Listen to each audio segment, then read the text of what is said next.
BA third year दूसरे प्रश्न पत्र में हिंदी की उपबोलियों से संबंधित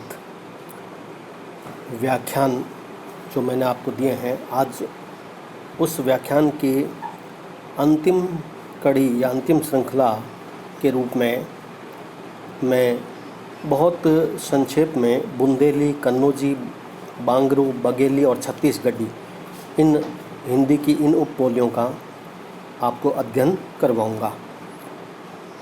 प्रश्न पत्र के दृष्टिकोण से इसमें एक साथ 3 या 4 बोलियों से संबंधित आपसे पूछा जा सकता है, इसलिए इन सभी को मैंने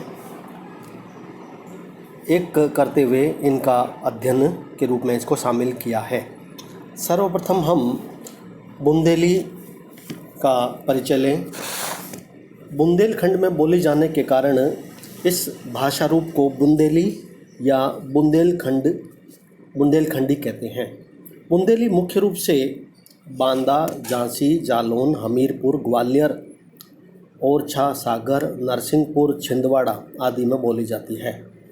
ब्रजी से इसकी बहुत समानता दिखाई देती है और इसे ब्रज भाषा की एक उपबोली तक समझा जाता है।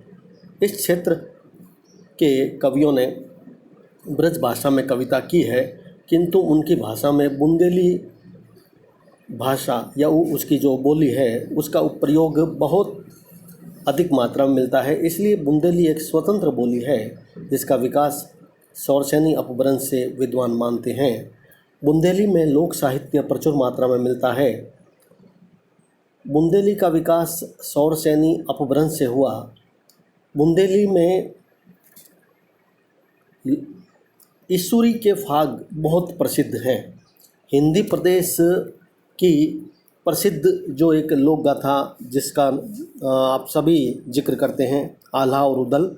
आल्हा नाम की जो हिंदी प्रदेश की जो एक प्रसिद्ध हमें लोक गाथा मिलती है आल्हा नाम से, वह मूलतः बुंदेली की ही एक उपबोली बनाफरी में लिखा गया है। झांसी की रानी लक्ष्मीबाई का नाम आप सभी जानते हैं, वह बुंदेलखंड से ही उनका ताल्लुक था। जो आल्हा मूलतः बुंदेली की उपबोली बनाफरी में है, यदि हम इसकी तुलना ब्रज से जो लोग करते हैं, निश्चित रूप से हम ये कह सकते हैं कि कुछ समानताएं ज़रूर मिले, लेकिन बुंदेली एक स्वतंत्र बोली है। ब्रज के ए और औ का ए और ओ के रूप में ही यहाँ प्रयोग होता है।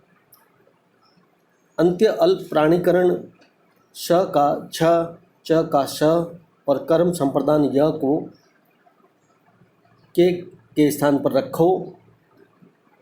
खे के लिए के स्थान पर के लावे का प्रयोग क्रियार्थक संज्ञा के रूप में होता है।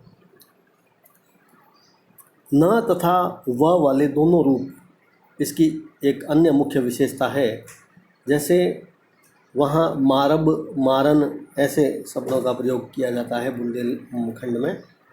इसी तरह हिंदी की जो उपबोली कन्नौजी है, उसका कन्नौज क्षेत्र होने के कारण से उसका नाम कन्नौजी पड़ा था।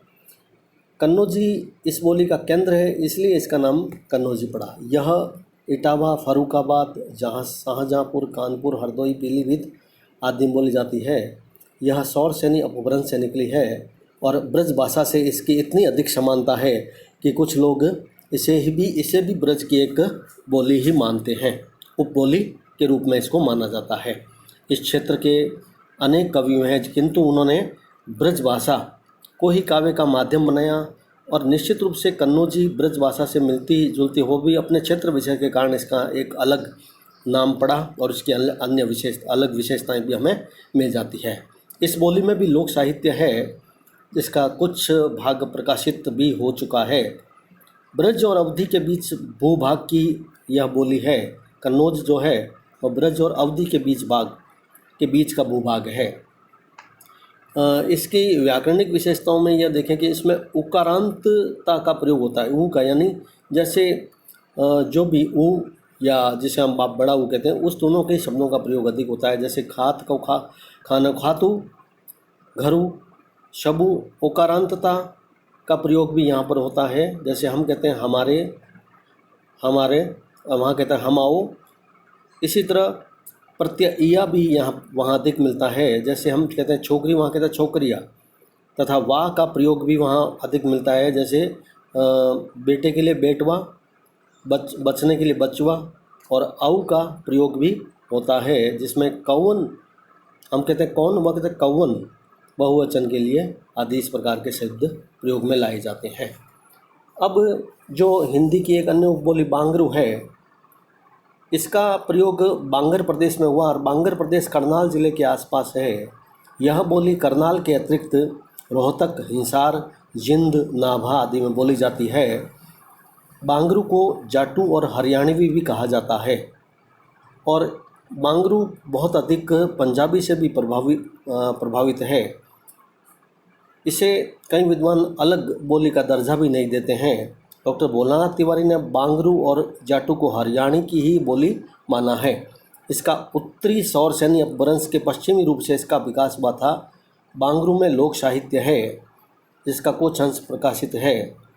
इसमें जो तिर्यक बहुवचन है, अकारांत रूप जैसे घर, घरा, संप्रदान परसर में किलिया, अधिकरण परसक जैसे म, माह, सहायक क्रिया में है के स्थान पर शय का प्रयोग अधिक किया जाता है, और वर्तमान काल में वैकल्पिक रूप के अंतर्गत ता अथवा दा का प्रयोग यथा, कर्ता, करदा इस रूप में किया जाता है।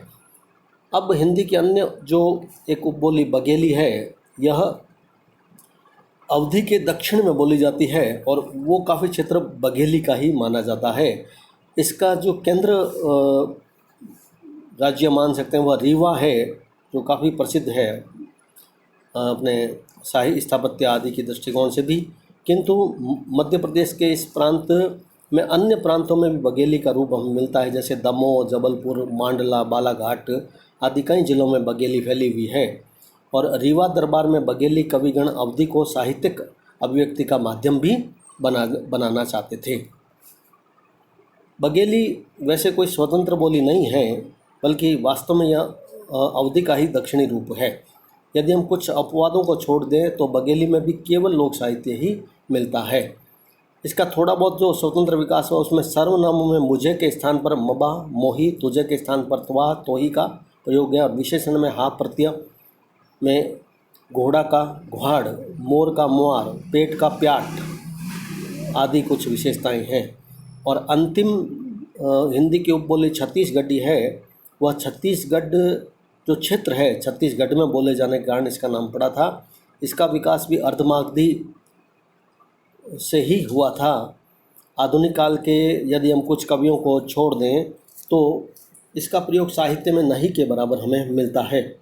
प्राचीन काल में ब्रज और अवधि तथा आधुनिक काल में खड़ी बोली ही छत्तीसगढ़ में मुख्य रूप से साहित्य की भाषा रही है। हाँ, छत्तीसगढ़ में लोक साहित्य पर्याप्त मात्रा मिलता है, और इसकी लिपि भी मुख्य रूप से देवनागरी ही है।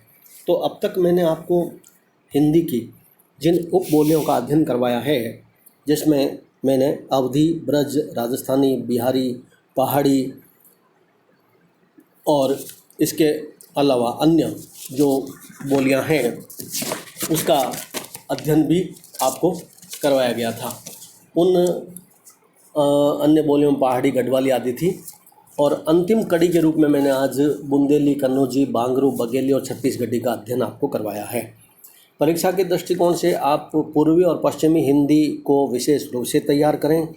सामान्य रूप से प्रश्न पत्र में इन दोनों से संबंधित प्रश्न प्राय पूछा जाता है, और यदि इनके अतिरिक्त भी यदि आपसे कुछ प्रश्न पत्र में यदि अन्य बोलियों को पूछा जाता है तो उसका संपूर्ण अध्ययन आपको करवाया गया है इस ई कंटेंट व्याख्यान के माध्यम से।